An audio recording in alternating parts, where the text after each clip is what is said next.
Sinundan ko ang anino mula sa kawayan. Dahan-dahan akong lumapit habang nakakubli sa kadiliman. Narinig ko siyang umuusal ng kakaibang dasal habang nakatingala sa malaki at bilog na buwan. Nakita kong hinubad niya ang pang-itaas na damit niya at nagsimulang magpahid ng malagkit na langis sa buo niyang katawan. Maya-maya pa ay nakita kong yumuko at humalik ito sa lupa at pagkatapos nun ay ipinilig-pilig ang ulo sa kaliwa at sa kanan ng pabalik-balik habang nag-uurasyon. Hanggang ang salita niya ay naging pag-atungal. Isang nakakatakot na tunog na animoy isang asong ulol na handang-handang manakmal. Tumulo ang mahaba at malagkit na laway sa kanyang bibig. Ang kanyang balat ay naging kulay itim at dinubuan ng matatalas na kuko na kayang-kayang pumunit ng balat. Nakakatakot. Aalis na sana ako pero bigla siyang lumingon. Magandang araw, Kuya Bari. Ako po si Dario. Ang kwentong ito ay nangyari noong taong 1988 sa isang maliit na nayon sa probinsya ng Guimaras, isang isla sa kabisayaan ng Pilipinas na kilala sa matatamis na mangga at malinis na dagat. Tahimik at payak ang lugar na ito noon kumpara sa kasalukuyan. Ang ekonomiya ng isla ay nakasentro sa agrikultura, partikular na sa produksyon ng mangga. Kuya Bari, dati pong payapa ang lugar namin, subalit nabalot ito ng misteryo dahil sa isang tao na pinaghihinalaang isang aswang. Ang aming nayon ay nasa tabi po ng dagat na may katahimikan at mapanglaw na gabi. Nagsimula po ang kwentong aswang sa aming lugar nang magkaroon ng isang kakaibang kamalasan ang isang pamilya na kababaryo namin. Nagsimula ang paghihinagpis ng pamilyang ito nang mamatay po ang panganay na anak. Nagkaroon ito ng sakit na hindi matukoy-tukoy ng doktor hanggang sa iginupo na lamang ng karamdaman at labis na panghihina. At sa kanyang lamay, habang nagdaraos ng ritual o dasal ang mga kaibigan at kamag-anak, ay may isang nakakapanindig balahibong pangyayari. Sa ilalim ng malabong liwanag ng ilaw mula sa mga kandila, isang napakalaking ahas ang biglang gumapang papunta sa ibabaw ng kabaong. Ang kanyang matang may kaakit-akit na kulay ng berde ay tumitig sa mga dumadalo na nagdulot ng gulat at takot. Sa tuwing tatamaan ng ilaw ang mata ng ahas, mistulang may kakaibang kapayapaan at pagkakalinga na nararamdaman ang mga taong nakapaligid. Hindi ito gumagalaw, nakatitig lamang sa mga nagdadalamhati. Sa paglipas ng mga sandali, biglang nawala ang ahas at kasabay po noon ang isang malakas na hangin. Ang pangyayaring iyon ay naging usap-usapan sa buong bayan. May mga nagsasabing ito raw ay tanda ng pagpapahayag ng namayapang minamahal sa pamamagitan ng ahas. Samantalang ang iba na may itinuturing itong masamang tanda na may malubhang pangyayari na darating. Nakita ko rin ang ahas na iyon, Kuya Bari, at ang nakakakilabot po doon ay may nakapagsabi na baka raw ito ay isang aswang. Hindi naman sineryoso ang bagay na iyon dahil imposibleng mayroong aswang sa tahimik naming lugar. Para sa akin po ay posibleng naligaw lamang ito na ahas at walang kahulugan ang pagpapakita nito. Pero naulit ang pagpapakitang iyon sa iba't ibang oras. Kaya natakot na ang mga bantay na lumapit sa kabaong dahil baka matuklaw sila ng ahas at ikapahamak nila iyon. Hanggang sa nanaginip po ang isa nilang kamag-anak. Tungkol ito sa pagpapakita ng ahas at pananatili nito sa tabi ng kabaong. Nakita raw niya ang ahas na nagbago ng anyo at naging isang anyo ng isang matandang babae. Nakatutok daw ang matanda sa kabaong at sa hindi malamang dahilan, nagkaroon ito ng nakapangingilabot na interes sa bagay na nasa loob nito. Hinawakan niya ang takip at bahagya itong itinaas. Kasabay ng pag-angat nito, nalantad ang isang mahaba at mapusyaw nitong dila patungo sa loob ng kabaong. Nagdulot ito ng kakaibang takot at pangamba nang magising ang may-ari ng panaginip.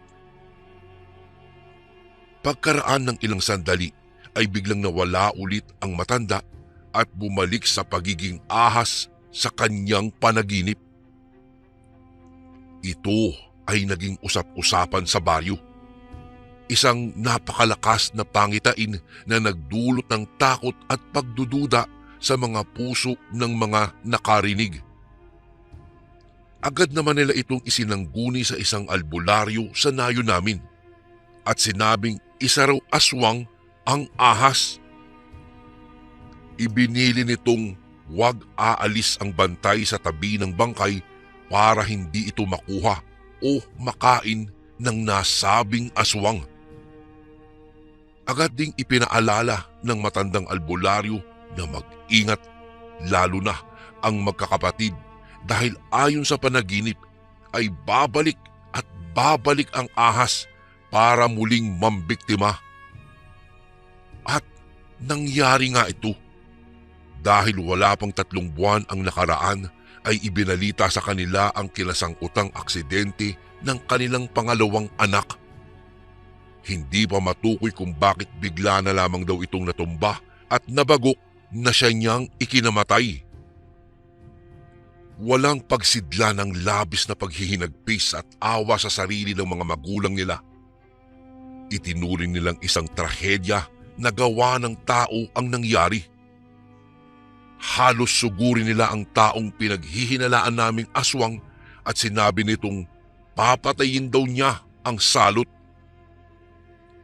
Iyak ng iyak ang ina nila at halos bumigay na ang katawan sa pag-aalala na baka masundan ito ulit. Hindi na raw nito kakayanin pa kung mabawasan pa muli ang kanyang mga anak. Ngunit sa kasawiang palad, Kuya Bari, sa paglipas ng 1 taon lamang ay sinapit din nila ang naging kapalaran ng kanilang mga anak. Halos sabay na isinugod sa ospital ang mag-asawa at magkasunod din na namatay. Naiwan naman ang isa nilang anak na babae na inilagaan na ng kanilang kamag-anak. Muling kumalat ang balita na maaari raw totoo nga ang aswang na kayang magbalat kayo at ito ang may gawa sa kasawiang iyon ng pamilya. Kasabay din ito, kumalat din ang bali-balitang isa sa mga kabarangay namin ang pinaghihinalaang aswang, ang mangungubra ng wedding na si Aling Lucinda. Siya ay isang karaniwang tao sa umaga. Masipag at palasimba ito. Makikita siya sa palengke tuwing umaga. Namimili ng mga gulay at prutas. Siya'y kilala sa kanyang magiliw ng ngiti at maalalahaning pakikitungo sa mga kapitbahay. Matanda na si Aling Lucinda, pero maliksi at malakas pa rin. Siya ay 77 taong gulang na, pero nakakaya pa niyang lakarin at ikut-ikutin ang buong barangay namin na walang iniindang kahit na anumang sakit. Kung hindi nga lang dahil sa balita, ay baka bibilib na sana ako sa matanda. Mas lalo pang umingay ang mga alingas-ngas ng pagiging aswang niya nang minsang mamatay ang malapit nitong kaibigan na matanda na rin. Sa bahay namatay si Aling Rosal at habang nag-aantay ang pamilya nito sa kukuhang punerarya ay dumating si Aling Lucinda. Dire-diretso daw nitong tinungo ang silid kung saan naroroon ang bangkay. Ang manugang na babae ni Aling Rosal ang nakakitang agad itong pumasok sa silid at walang ano-ano'y hinalikan daw sa labi ng mabilis ang bangkay. Sabi nga ng mga tao, sino bang normal na tao ang gagawa noon kung hindi aswang lamang? Ni pamilya nga ng namatay ay hindi kayang gawin ang kanyang ginawa. Marami ng tao ang umiiwas sa kanya magmula noon. Marami na rin ang nagsasabi na panlinlang lamang nito ang pagiging aktibo sa kanilang simbahan. Hanggang sa dumating ang anak nitong engineer mula sa ibang bansa. Nalaman nito ang mga chismis-chismis na kumakalat sa barangay. Agad naman nitong sinubukang tuntunin kung saan nanggagaling ang masamang balitang iyon. Galit na galit ito sa mga taong nanghuhusga sa kanyang mahal na ina. Natatandaan ko pa nga, Kuya Bari, inireklamo pa nila ito sa barangay at sinabing idedemanda nila ang sino man na manira sa kanyang ina. Kaya naman ang mga tao noon ay itinigil ang pag-uusap-usap patungkol sa matanda. Ngunit muling bumalik ang usapin 1 taon ang nakalipas.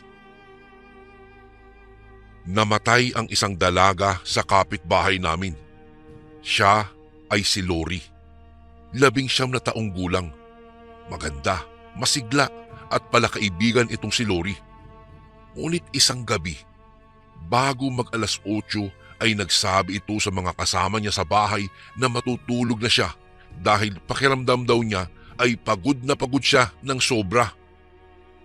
Ngunit pagsapit ng alas 12 ng gabi ay may napansin daw silang mga kakaibang tunog mula sa labas ng kanilang bahay. Hanggang sa narinig nila ang malalakas na paghilik mula sa silid ng dalaga. Nag-alala sila kaya pinuntahan nila kaagad ang dalaga. Ngunit nang buksan na nila ang pintuan, bumungad sa kanila ang nangingitim at maputla na ang labi ng dalaga. Nataranta na sila kaya naitakbo pa nila ito sa ospital, ngunit hindi na ito umabot at deklaradong dead on arrival. Subalit ang pighati ng kapitbahay namin ay hindi natapos nang biglang magkasakit ang padre de pamilya. Yung kapitbahay na ito, Kuya Bari, ay sobrang ingat sa kanyang katawan. Siya po ay si Donato. Tuwing umaga ay nakikita namin siyang nagja-jogging sa kalsada.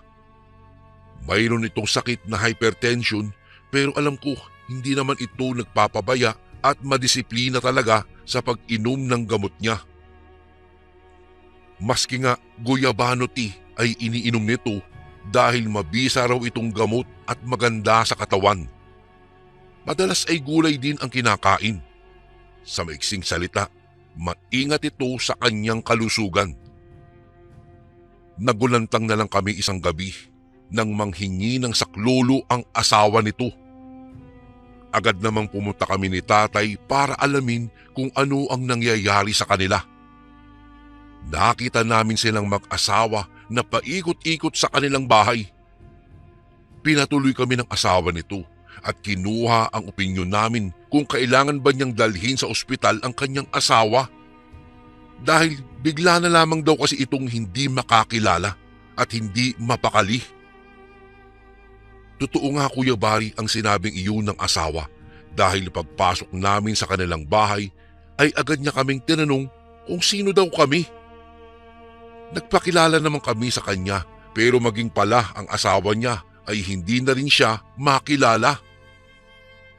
Malakas naman ito at walang ipinapakitang sintomas na maaari niyang ikapahamak.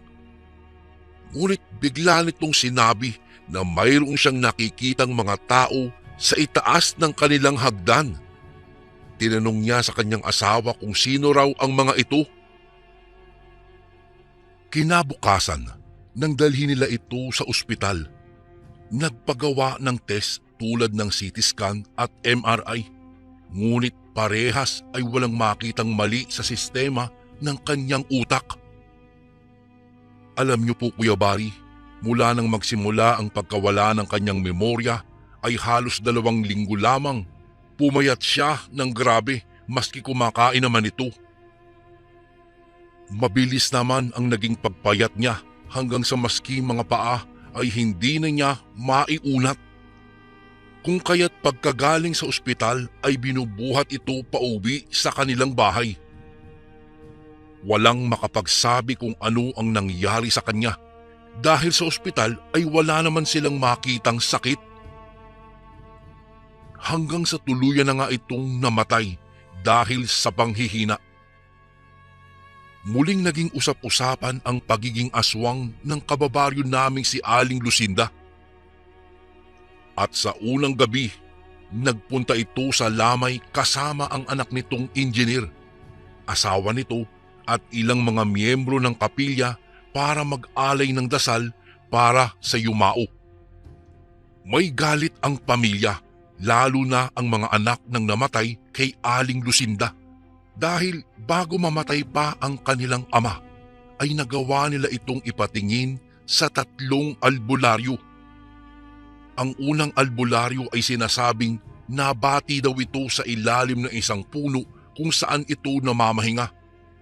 Ang pangalawang albularyo naman, nagawa nitong pasapiin ang aswang sa isa sa mga taong naroroon na kababaryo din namin habang ginagamot si Mang Donato.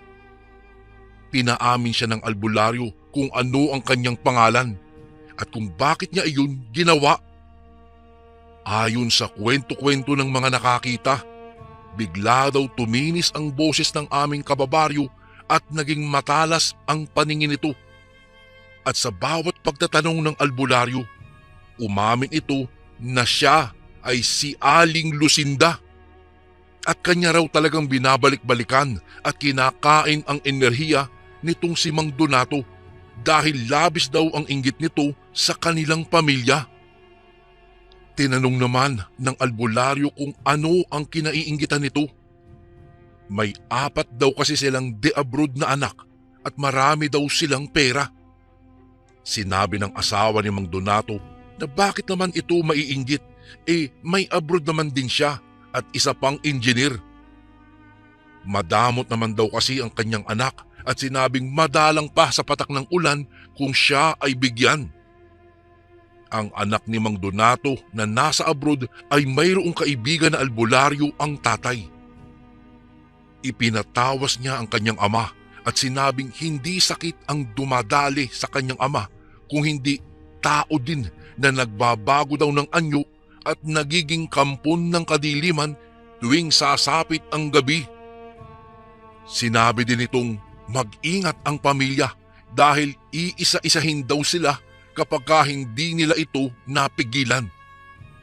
Ipinayo sa kanila na magbitbit palagi ng mga pangontra. Pinadalhan sila ng buntot ng pagi. Sa lamay naman, naging alerto ang lahat nang dumating ito kasama ang anak at ilang mga lingkod sa simbahan. Dadasalan daw nila ang patay. Hindi nila magawang itaboy ang matanda dahil hindi naman nila pwedeng ikatwiran na ayaw nila ito sa lamay dahil nga isa itong aswang. Natatakot din sila na baka sila ay maidemanda ng paninirang puri. Matapos ang dasal ay hindi mapakali ang matanda. Sinusubukan itong lumapit sa bangkay pero nakaharang doon ang 2 kapatid ng namatay. At sa kusina ay palihim na nagsasaboy ng asin ang ilan nilang kamag-anak. Maski sa bakuran ay nagsaboy din sila. Hindi nagtagal, sinabi ni Aling Lucinda na mauuna na itong umuwi dahil sumama daw ang kanyang pakiramdam. Pagkatapos ng libing ay naging usap-usapan sa umpukan ang mga pangyayari. May nakapagsabi sa mga kapitbahay namin na may nasagap daw silang balita patungkol sa pag-uusap ng mag-inang Lucinda at ang anak nitong engineer. Narinig daw nitong tila umaatungal sa sakit ang kanyang ina mula sa kanilang bahay. Marahil nag-alala ito kaya pumunta ito sa bahay ng mga magulang para silipin ang nangyayari sa kanyang ina. Pagdating niya doon, bigla na lang daw itong nagwala at galit na sinabing totoo naman pala ang tsismis na aswang ang nanay niya. Nakita daw niyang nakadipa daw ito at basang-basa mula sa ipinahid na langis. Hula namin ang nakarinig sa kanilang usapan ay ang kapitbahay nilang kamag-anak na nagkukwento sa amin. Kaya nga siguro marahil ay sinamahan nito ang ina sa lamay para maghugas ng konsensya. Ilang araw lang pagkatapos ng libing ni Mang Donato, umalis na ang anak ni Aling Lucinda. Walang nakakaalam kung saan ito nagpunta. Nagpatuloy ang buhay sa baryo namin pagkatapos ng lahat. At dahil wala namang kaming maipresentang ebidensya at hindi naman namin ito mailalaban sa korte na hindi papaniwalaan ang kwentong aswang, pinabayaan na lang namin ang usaping ito. Nag-ingat na lang kami, lalo na't maaari din kaming maging biktima kapag muli itong naghasik ng lagim. Isang gabing mapayapa, dumaan ako sa tabi ng bahay nila Aling Lucinda. Nakita ko siyang dahan-dahang lumabas sa kanilang kubo at patungo sa kawayanan sa likod ng kanilang bahay. Sinundan ko siya ng palihim. Nag-ingat na baka makagawa ng ingay sa paligid. Hanggang sa marating namin ang kawayanan. Nagtago ako sa likod ng mga kawayanan at unti-unting sumilip. Nag-oorasyon siya. Maya-maya ay inilabas niya ang langis at inumpisahang ipahid ito sa kanyang katawan. Walang pinalagpas na bahagi ng kanyang katawan, mula ulo hanggang paa. Kitang-kita ko po siyang nagbago ng anyo. Nanlaki ang aking mga mata. Totoo ang balita na isa nga siyang aswang. Isang nilalang ng dilim na sumisira sa magandang imahe ng aming barangay. Siya ang bumibiktima ng mga walang kamalay-malay na tao dito. Siya pala ang nagkakalat ng kademonyuhan. Si Aling Lucinda. Totoo ngang aswang siya at kitang-kita ko mula sa dalawa kong mga mata ang biglaang niyang pagbabagong anyo pagkatapos niyang magpahid ng langis. Lumingon siya bigla sa kinaroroonan ko at tila naramdaman ang aking presensya. Agad kong narinig ang malakas niyang pag-atungal na akala mo'y nanggagaling sa ilalim ng hukay. Nakita ko ang matanda na naglakad patungo sa aking direksyon. Sa aking takot, sumigaw ako ng malakas at tumakbo papalayo. Mabilis sa takbo ang aking ginawa na animoy hinahabol ni kamatayan. At sa kakasigaw ko ay nagsilabasan naman ang mga tao para daluhan ako. Halos hindi ako makapagsalita nung tanungin nila kung anong nangyari sa akin. Agad naman akong pinakalma ng mga kapitbahay namin at dinala nila ako sa kababaryo naming albularyo. Sobrang kaba at hingal ko habang nilalarawan sa kanya ang aking mga nakita. Sinabi naman ng manggagamot na aswang daw ang aking nakita. Mainam daw na hindi ako naabutan dahil tiyak na kamatayan ang aking haharapin. Subalit mayroon pa rin daw akong dapat na malaman.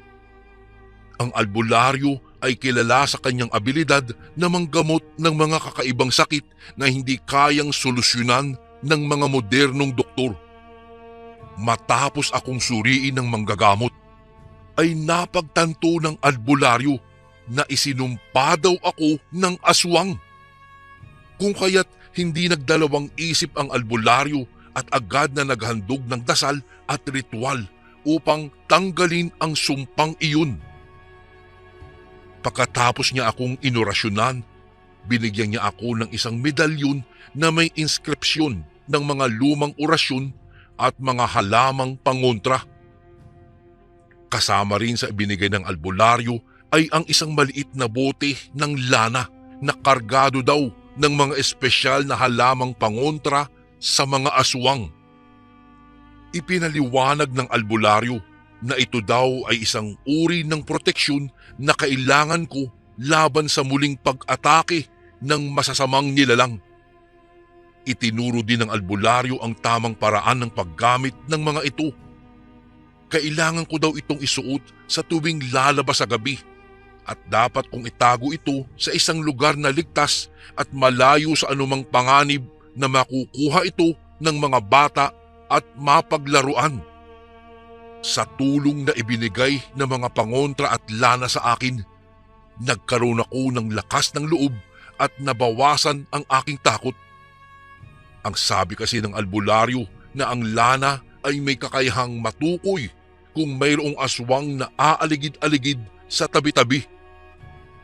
Anumang oras daw ay maaari itong kumulo kapag may aswang daw sa paligid. Makapaghahanda ako sa laban. Ang lana ay proteksyon din sa mga elemento at masasamang puwersa na maaaring magbalik.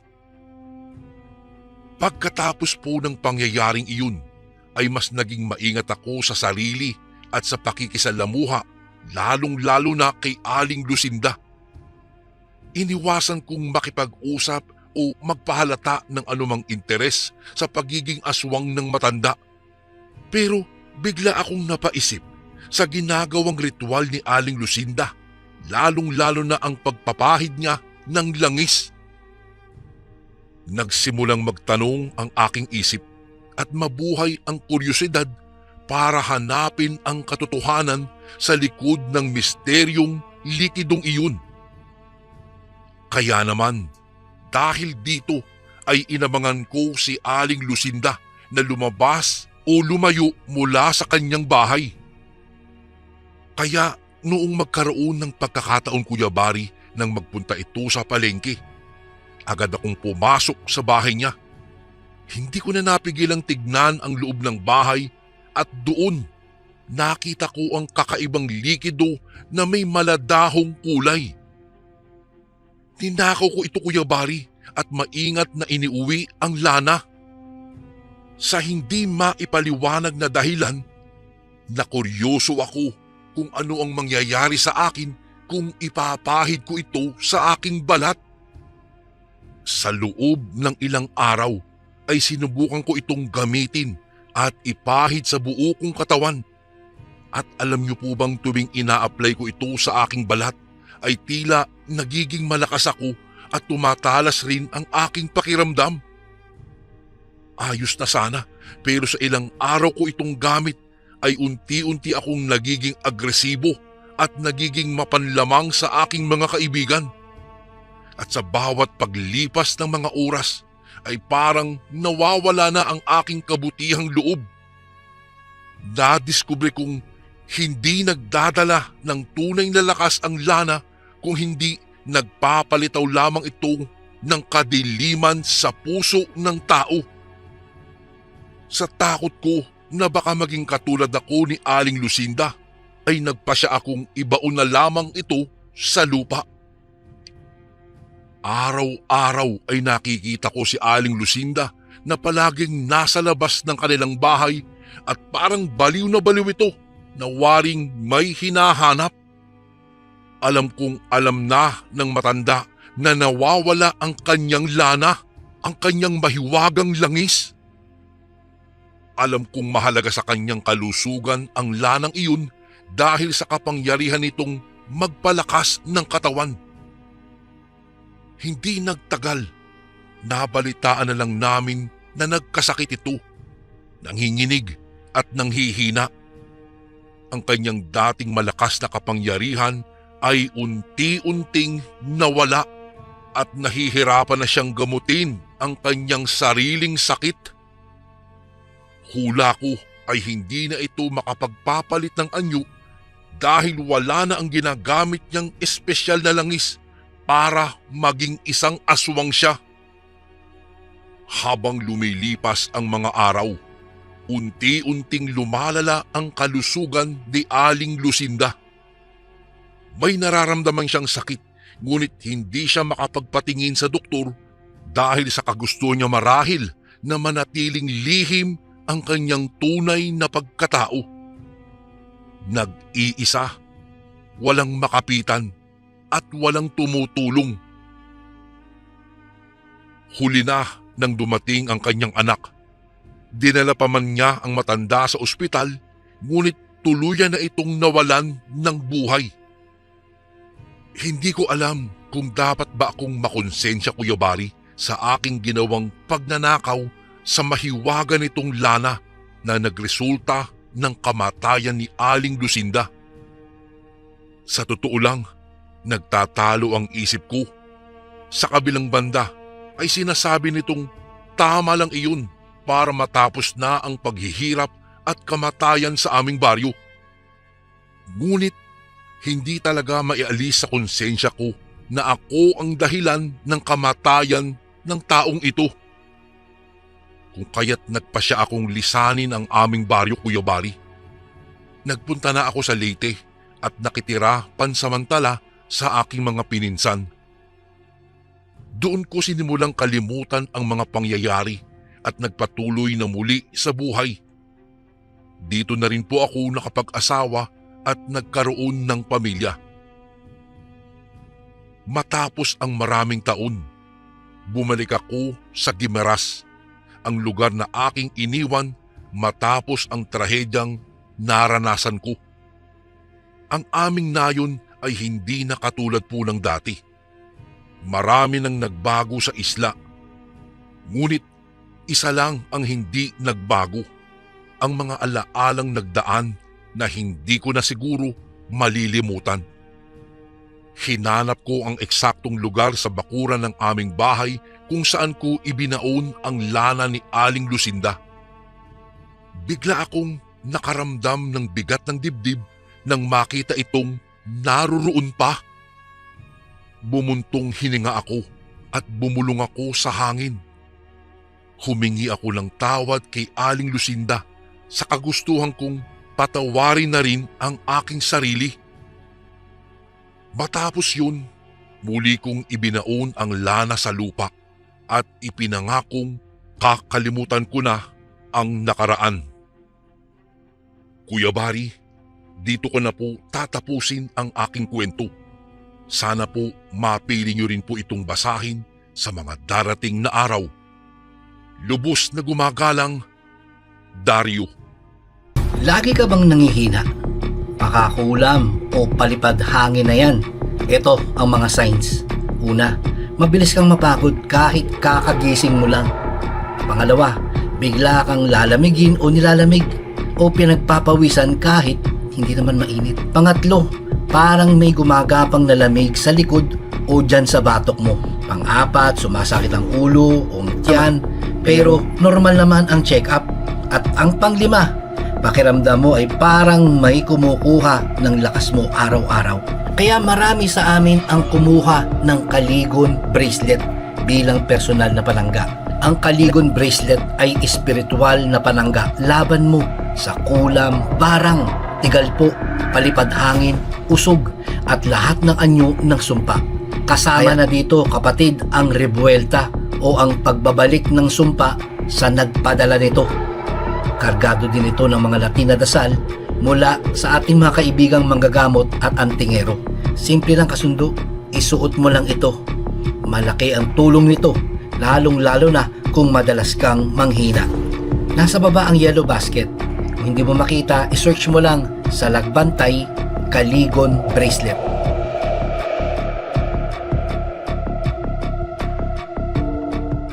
Isang magandang araw po sa inyo, Kuya Bari. Nais ko lang pong ibahagi sa inyo ang kwento ng aking ama sa akin tungkol sa naging karanasan niya noon. Itago niyo na lang po ako sa pangalang Jesse at ang aking ama naman po ay tawagin na lang natin sa pangalang Nicolas. Noong mga panahong nangyari ang karanasang ito ng aking ama ay nag-aaral pa lamang siya ng kolehiyo. Noong nag-aaral si Papa ay pinili niya ang mag-boarding house na lang malapit sa kanyang paaralan kaysa ang umuwi araw-araw sa bahay nila. Malayo po kasi ang bahay nila noon doon sa universidad kung saan siya pumapasok. Dahil nga sa ganoong sitwasyon ni Papa, madalas siyang kumakain sa karinderyang malapit sa paaralan niya. O kaya po ay kung saan niya matipuhang kumain. Tamad kasi siyang magluto sa kanyang boarding house kahit pa na nasa harap lamang ito ng universidad. Isa pa ay kasama niya ang mga kaibigan niyang kumakain. Ayon po kay Papa, halos lahat ng karinderya noon ay nakainan na niya kasama ang kanyang tropa. Wala po kasi silang permanenteng kinakainan dahil iba-iba ang gusto nilang putahe sa araw-araw. Hanggang sa isang araw noon, nagtataka po sila Papa kung bakit nag-uunahan ang mga kamag-aral nila sa isang kainan. Dahil doon ay nakuryoso sila at pinuntahan din nila iyon. Noong marating nila ang lugar ay nakita nilang may bagong bukas pala na karinderya. Nasa tapat lang ng boarding house ni Papa ang nasabing karinderya. Kung kaya noong mga oras na iyon ay nagpasya na lang na sina Papa na doon na kakain. Pumasok sila sa karinderyang iyon upang tignan kung ano ang mga nakahandang putahe. Natakam naman sila nang mapagtantong mabango at masasarap ang mga putaheng ibinebenta ng karinderyang iyon. At dahil nakaramdam na rin sila ng gutom ay isa-isa na silang umorder ng kanilang makakain. Noong maibigay na sa kanila ang kanilang mga inorder na pagkain ay naghanap sila ng kanilang mapupwestuhan. Nagsimula na kaagad silang kumain nang makahanap sila ng kanilang pwesto. Nagkwekwentuhan pa nga sila habang sila ay kumakain. Wow, grabe! Ang sarap naman ng pagkakaluto nito. Mabuti pa siguro kung dito na lang tayo kumain araw-araw. Wika ni Jacob na isa sa mga kasama ng aking ama. Apat po kasi silang magkakasama ng mga panahong iyon. Sumang-ayon naman sila dito dahil totoo naman daw na napakasarap ang pagkakaluto ng pagkain nila. Grabe ang lambot ng karne nitong adobo. Yummy, sarap! Sabat naman ni Joel. Sana sa susunod na araw ay may bistek na sila. Alam mo, yun pa naman ang pinaka-paborito ko. Saad naman ng aking ama. Sumang-ayon naman sa kanya ang isa pa niyang kaibigan na tulad niya ay iyon din ang paboritong ulam. Nagpatuloy naman sila sa kanilang pagkain hanggang sa matapos sila at nilisan na nila ang karinderyang iyon. Simula nga ng araw na iyon, naging paboritong kainan ng aking ama ang karinderyang nasabi. Hindi sila nagsasawa sa mga pagkaing inihahanda ng karinderya dahil nga masarap ang pagkakaluto sa mga ito.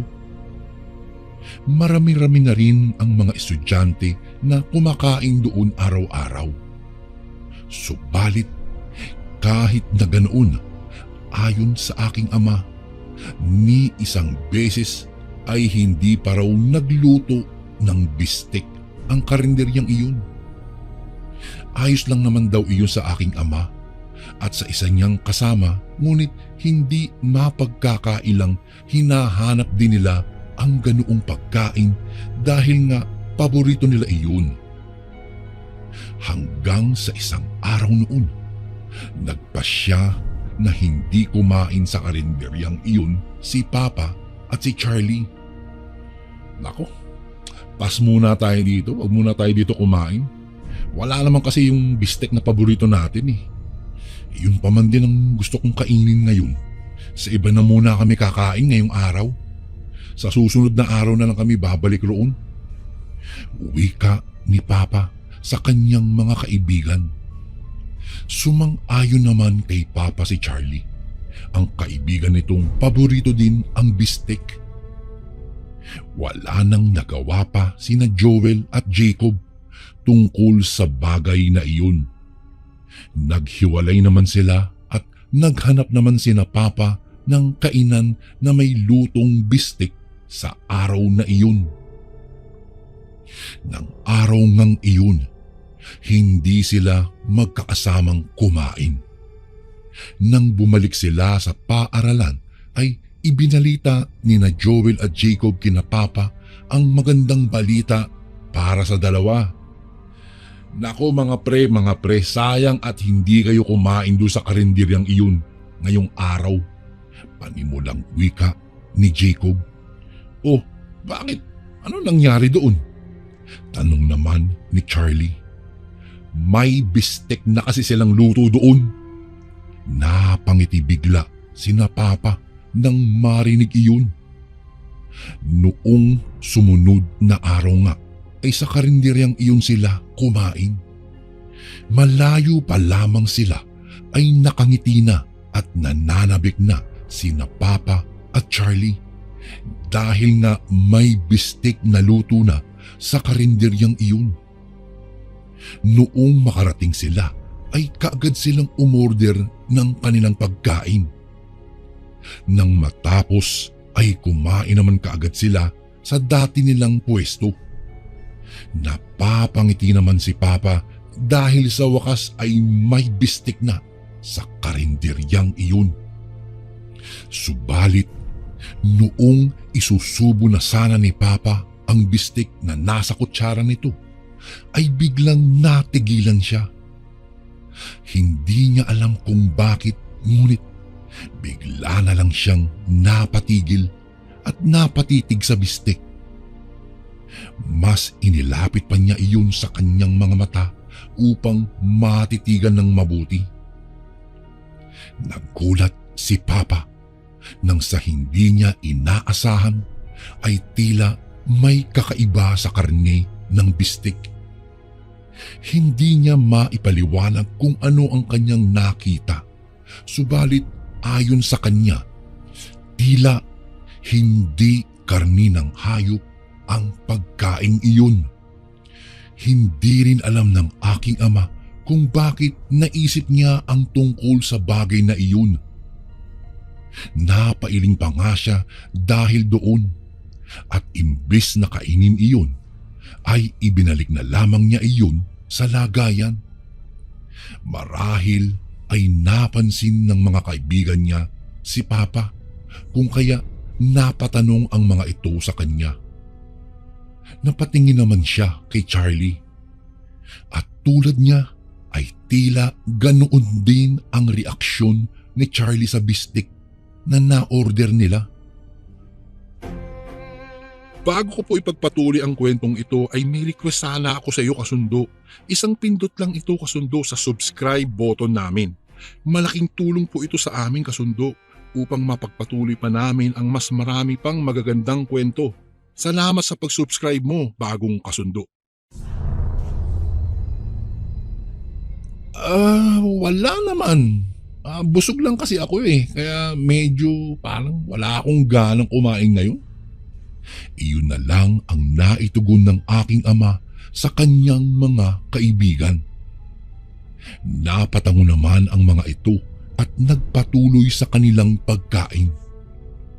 Nagkatinginan naman si Charlie at ang aking ama na animoy may naisabihin sa isa't isa.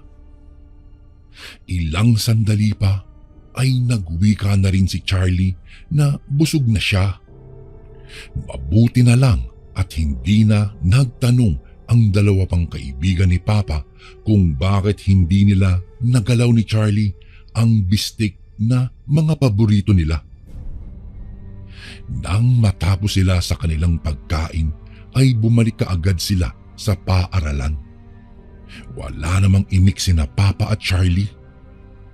Mabuti na nga lang daw ay hindi nangulit sina Jacob at Joel nang sabihin nila ang dahilan kung bakit natahimik silang dalawa.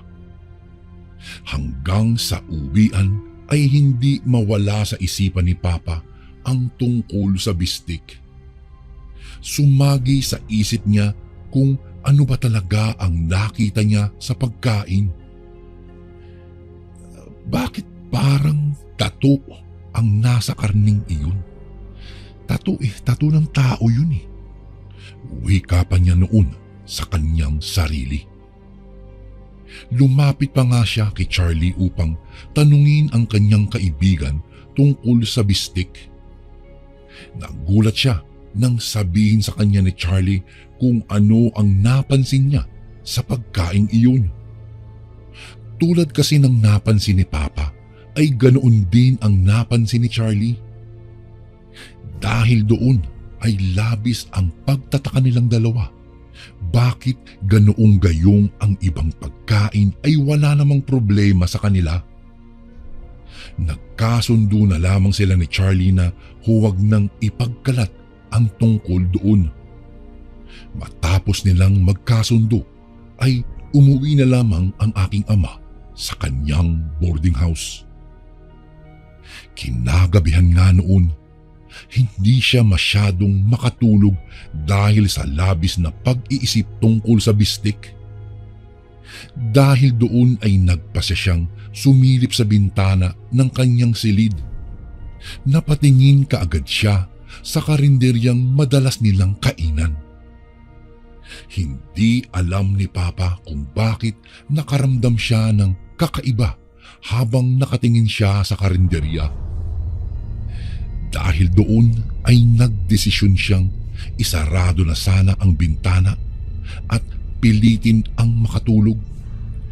Subalit, akmang isasara na lang niya ang kanyang bintana, ay natigil siya nang biglang may bumukas na ilaw doon sa karinderya. Nagulat si Papa dahil hindi niya aakalaing may tao pa pala roon. Naisip pa nga niya na baka sa karinderya natutulog ang mga nagbabantay, subalit mali siya ng kanyang akala. Ilang sandali pa siyang nanatiling nakasilip sa bintana nang may mapansin siyang dalawang tao na tumigil sa tapat ng karinderya. May daladala itong mga malalaking styro box na may nakasulat na salitang bistik. Kinabahan kaagad ang aking ama dahil doon. May lumabas na rin noon sa karinderya. Nagulat ang aking ama nang makita niya na ang nagbabantay ng karinderya ang lumabas at inaabot ang styro box sa dalawang lalaki. Maya-maya pa ay pumasok na ang nagbabantay sa karinderya at nagsimula na ring maglakad ang dalawang tao paalis doon. Akala ni Papa ay nasa maayos na ang lahat, subalit nagkamali siya. Nanlaki ang kanyang mga mata dahil sa kanyang nakita. Bigla na lang kasing naging dalawang malaking aso ang dalawang taong naglalakad at mabilis ang pagkawala ng mga ito. Mabilis na naisarado ni Papa ang kanyang bintana dahil doon. Natakot kasi siyang baka bigla na lang tumambad sa kanya ang dalawang malaking aso. Hindi makapaniwala si Papa sa kanyang nakita. Nag-alala siya at natakot siya dahil naisip niyang aswang ang dalawang iyon at baka maging ang mga nagbabantay sa karinderya. Naisip din niya na talagang hindi nga karni ng hayop ang bistik na nabili niya dahil baka karni iyon ng tao. Kinilabutan siya nung mga oras na iyon at hindi na nakatulog. Kinaumagahan ay maaga siyang pumunta sa paaralan. Kinausap kaagad niya ang kanyang mga kaibigan at binanggit niya ang tungkol sa kanyang nakita. Laking gulat at hindi talaga makapaniwala ang kanyang mga kaibigan. Nagkataong albularyo pala ang lolo ni Charlie at hindi na sila nag-aksaya pa ng oras at tinungo nila ang lolo ni Charlie. Ayon sa albularyo ay wala naman daw masamang nangyari sa kanila at dahil doon ay nakahinga sila ng maluwag. Hindi man nila maintindihan kung bakit wala namang nangyari sa mga mag-aaral na kumakain doon at maging sa kanila, ngunit buo na ang pasya nilang huwag nang kumain pa doon dahil lamang sa bistik na ibinebenta ng karinderyang iyon na marahil ay luto ng aswang na ipinapasok lang at hindi luto ng may-ari ng karinderya. Hanggang dito na lang po ang aking kwento, Kuya Bari. Sana po ay mapili niyo po ang aking email. Lubos na gumagalang, Jessie. At ito naman po ang ating pangatlong kwento.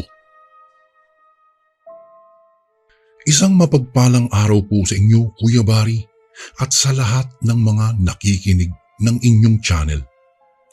Nais ko lang pong ibahagi sa inyo ang karanasan ko bilang isang kartero. Tawagin niyo na lang po ako sa pangalang Larry at kasalukuyan akong nakatira dito sa bayan ng Cebu. Nangyari po ang kwentong ibabahagi ko sa inyo dekada 80. Noong mga panahong iyon ay kasalukuyan akong nagtatrabaho, Kuya Bari, bilang isang kartero sa aming lugar. Kaya naman, lagi akong maagang nagigising upang maihatid ko lahat ng mga sulat na galing sa iba't ibang lugar. Isang araw ay naisipan kong hindi pumasok sa aking trabaho sapagkat sumama ang aking pakiramdam. Kung kaya mas maiging ipinahinga ko muna ang aking sarili sa pagtatrabaho. Kaya nakibalita na lamang ako sa kasamahan ko sa trabaho na si Marvin. Sapagkat si Marvin ay nakatira sa di kalayuan sa aming bahay. Noong sumapit na ang hapon ay naisipan kong tumambay sa labas ng aming bahay upang makapagpahangin. At sakto naman na napadaan ang aking katrabahong si Marvin. Paring Marvin, kumusta na ang trabaho? Tanong ko sa kanya. Pare, ikaw pala. Ayos lang naman. Ano nangyari sa'yo? Bakit hindi ka pumasok ng ilang araw? Wika sa akin ni Marvin. Oo nga pre, ito, sumama ang pakiramdam ko kaya ito, papahinga muna ako. Ay, ganun ba? Naku, mapapalabang kanyan pagpasok mo. Nakatambak na kasi yung mga sulat na ididispatcha mo. Sigurado ka, aabutin ka na naman ng gabi sa paghahatid ng mga sulat. Wika sa akin ni Marvin. Ay, oo nga, pero alam mo, saglit lang yun sa akin. Para namang walang tiwala eh. Pabiro kong sagot kay Marvin at natawa lang ito, ngumiti lang ito sa sinabi ko. Pre, paano? Uwi muna ako gagabihin na ako eh. Pagpapaalam sa akin ni Marvin. Sige pre. Pasensya na, naabala kita. Salamat. Sige, kita na lang tayo bukas ha. Tsaka sabay na tayong pumasok. Wika ko sa kanya. Oo, sige pre. Dadaanan na lang kita dito bukas. Oo, sige dapat pagtawag ko sa'yo bukas, lumabas ka kagad ha. Pag hindi, iiwanan kita. Pabiro nito sa akin. Natawa naman ako sa kanyang sinabi at, sige pre, ingat ka, kita tayo bukas. Noong umalis na si Marvin, ay agad na rin akong pumasok sa aming bahay upang makapaghapunan. Noong makatapos naman ako sa aking paghahapunan, ay kaagad na akong humiga upang magpahinga dahil masama pa rin ang aking pakiramdam at hindi ko namalayan na nakatulog na pala ako at madaling araw na nga ako nang magising. Kaya naman noong marinig ko ang tilaok ng manok ay agad na akong bumangon upang makapaghanda na sa pagpasok sa aking trabaho. Matapos akong makapaghanda ng aking babaunin ay sakto namang ang dating ni Marvin. Paring Larry, let's go, tara na. Nang marinig ko ang tawag nito sa akin, ay agad na akong lumabas. Uy pre, tama. Tara na, let's go. Habang naglalakad kami, ay napagkwentuhan namin ang mga lugar na pagdadalhan ko ng mga sulat kung saan ihahatid ko ang sulat sa isang liblib na baryong kinatatakutan ng maraming kartero sa aming trabaho. At noong makarating na nga kami, ay agad ko nang inasikaso ang mga sulat na dadalhin ko upang maipamigay ko na sa mga taong pinadalhan. Noong matapos ko ng asikasuhin ay agad na akong lumakad. Inabot na ako ng tanghali ngunit hindi ko pa nakakalahati ang mga sulat na daladala ko. Nang inabot na ako ng tanghali ay napagpasyan ko munang huminto upang kumain muna. Nang matapos na akong kumain ay agad na akong nagpatuloy sa pamimigay ng sulat. At nang hindi nga nagkamali si Marvin, aabutin nga talaga ako ng gabi dahil kakaunti pa lang ang naidi-deliver kong sulat. Sapagkat inuna ko ang mga malalayong lugar upang pagkatapos ay malalapit na lang ang matitira. Makalipas lang ang ilang oras ay papadilim na at nakasalubong ko ang kaibigan kong si Marvin. O pre, kamusta na? Wika ko kay Marvin. O ikaw pala yan Larry. Okay lang naman. Eto, kakaunti na lang ang di-deliver ko. At teka, mukhang hindi ako aabutin ng dilim dito. Anya sa akin. Ay ganun ba? Buti ka pa. Malapit nang maubos yung sayo. Ito, tingnan mo. Yung sa akin, tingnan mo, ang dami pa. Kailangan ko pang i-deliver ito. Naku po, yan na nga ba sinasabi ko sa iyo kahapon Kung pumasok ka sana, hindi ka sana natambakan. Yan, gagabihin ka ngayon. Saad nito sa akin. Oo nga pre. Sige, paano? Mauna na ako Marvin. At para marami-rami pa to para ma-deliver ko na ito. Sige pre, ingat ka. Sagot sa akin ni Marvin. Ngumiti lang naman ako sa kanya at nagpatuloy na ulit ako sa aking paglalakad.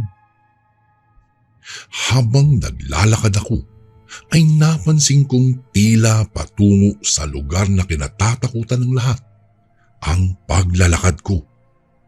At noong tignan ko ang address na nakasaad sa sulat, ay hindi nga ako nagkamali. Doon nga ito sa lugar na pinaghihinalaan na lugar ng mga aswang. Dahil sa hindi ako naniniwala sa mga sabi-sabi, ay nagpatuloy ako sa aking paglalakad. Hanggang sa makarating ako doon sa dulo ng lugar ay agad ko namang hinanap ang address na nasa sulat. Habang naghahanap ako ay may nakita akong isang matandang babae na nakaupo sa labas ng bahay. Kaya agad ko naman itong nilapitan. Bago ko po ipagpatuloy ang kwentong ito ay may request sana ako sa iyo kasundo. Isang pindot lang ito kasundo sa subscribe button namin. Malaking tulong po ito sa aming kasundo upang mapagpatuloy pa namin ang mas marami pang magagandang kwento. Salamat sa pag-subscribe mo, bagong kasundo. Magandang hapon po. Pwede pong magtanong. Dito po ba yung address na ito? Tanong ko sa matanda.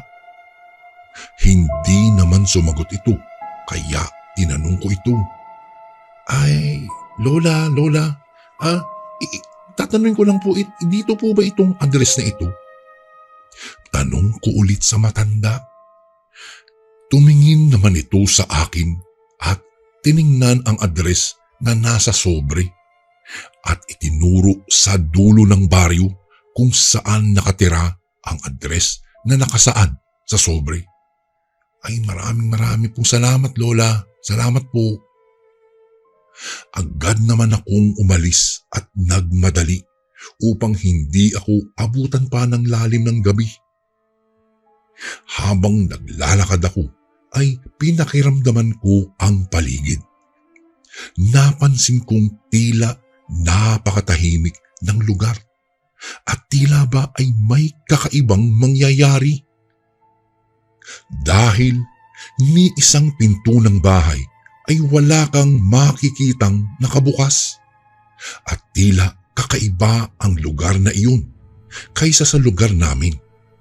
Dahil mapapansin at mararamdaman mo talaga na tila may bumabalot na masamang elemento sa lugar. Habang nasa lugar ako ay ni isang tao ay wala akong makita.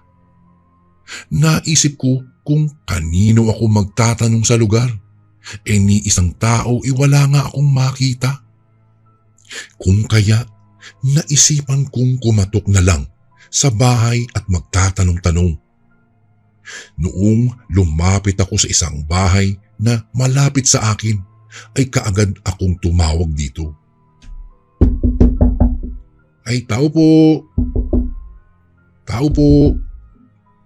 Nakailang tawag na ako, ngunit walang lumabas na tao. Kung kaya nagtataka ako sapagkat ramdam kong may tao naman sa loob ng bahay. Hanggang sa bigla na lang akong nagulat. Dahil sa may bigla na lang sumigaw at nagsabi ng, "Umalis ka na dito kung gusto mo pang mabuhay ka." Noong marinig ko ang boses, ay natakot ako at kaagad akong umalis sa lugar. Hindi na ako nagtanong at nagsalita pa. Habang nagmamadali na akong maglalakad, ako ay nakapansin ng tila may tunog ng baboy sa aking likuran.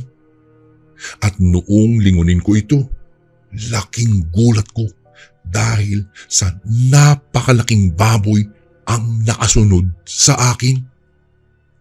Nang makita ko ang baboy ay nagmadali akong tumakbo papalayo. Sobrang kaba at takot na ang aking nararamdaman dahil hindi ako nito nilulubayan at maya-maya'y nakakarinig na rin ako ng huni ng wakwak. Habang tumatakbo ako ay talaga namang kamuntika na akong maihi sa sobrang takot dahil nga doon sa baboy na sumusunod sa akin at tila namumula pa ang mga mata nito. Habang tumatakbo ako ay di ko maiwasan ang maiyak dahil iniisip kong wala pa akong anak ay mukhang matotodas na ako. Ramdam na ramdam ko pa rin ang patuloy na pagsunod sa akin ng aswang. Nang malayo ako sa lugar na iyon ay naramdaman kong unti-unti nang nauubos ang lakas ko. At mas binilisan ko pa ang aking pagtakbo. Hanggang sa nakasalubong ko na itong si Marvin. Kaya kaagad naman akong humingi ng tulong sa kaibigan ko. O pare, bakit ka namumutla? Ano nangyari sa'yo? Tsaka bakit ka tumatakbo? Tanong sa akin ni Marvin. Pare, buti na lang nakita kita. Pare, may aswang na humahabol sa akin. Ha? Anong aswang? Tsaka anong sinasabi mong humahabol sa wala naman ako nakikita sa likod mo. Nang lumingon ako sa aking likuran, ay wala na nga akong nakitang sumusunod sa akin na aswang. Kaya nakahinga na ako ng maluwag. Sakto namang pauwi na ang kaibigan ko, kung kaya sinabi ko sa kanyang sabay na kaming umuwi sapagkat sobra talaga ang takot na nararamdaman ko sa mga oras na iyon. Ay naku pre, sa susunod wag mo nang tanggapin ang mga sulat kapag dyan sa baryong yan nakarota. Ay naku, bantog talagang maraming aswang talaga na sabi-sabi dyan sa baryong yan. Wika sa akin ni Marvin. Humugot naman ako ng isang malalim na hininga bago nagsalita ng, oo nga pre, baka ito na yung huling pagtatrabaho ko bilang kartero. Ayoko nang maranasan pa yung nangyari sa akin kanina. Nangingilid ng mga luhang sambit ko sa kanya. Ikaw ba pre Marvin, hindi ka ba maghahanap ng ibang trabaho? Tanong ko rito habang naglalakad na kami pauwi. Kung gusto mo, sabay na tayong maghanap ng trabaho pre. Wika ko sa kanya. Umiling naman ito at sinabing kinakailangan niyang magtrabaho pagkat manganganak nga ang kanyang asawa. Kung kaya hindi siya pwedeng matambay o mabakante. Simula nga noon ay umalis na ako sa trabaho at makalipas lang ang ilang araw ay nabalitaan ko na lang na hindi na makita ang aking kaibigang si Marvin. Kahit ni isang bakas at sulat ay walang paramdam at walang nakita. Hanggang sa lumipas ang araw, buwan at taon ay wala na talagang nakitang Marvin. Bigla na lang itong nawala na parang bula. Sa kabutihang palad naman ay nakahanap na agad ako ng bagong trabaho at kinalimutan ko na ang nangyari sa akin at nagsimula ulit ako ng panibagong buhay. Hanggang dito na lang po ang aking kwento, Kuya Bari. Sana'y mapili pong maibahagi sa inyong channel ang aking kwento. Lubos na gumagalang, Larry. Lagi ka bang nangihina? Pakakulam o palipad hangin na yan? Ito ang mga signs. Una, mabilis kang mapagod kahit kakagising mo lang. Pangalawa, bigla kang lalamigin o nilalamig o pinagpapawisan kahit hindi naman mainit. Pangatlo, parang may gumagapang na lamig sa likod o dyan sa batok mo. Pang-apat, sumasakit ang ulo o tiyan pero normal naman ang check-up. At ang panglima, pakiramdam mo ay parang may kumukuha ng lakas mo araw-araw.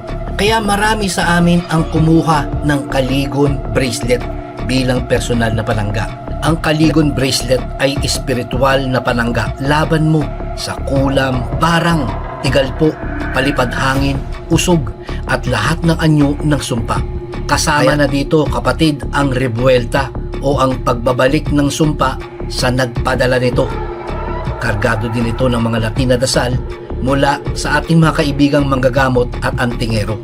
Simple lang kasundo, isuot mo lang ito. Malaki ang tulong nito, lalong-lalo na kung madalas kang manghina. Nasa baba ang yellow basket. Kung hindi mo makita, isearch mo lang sa Lagbantay Kaligon Bracelet.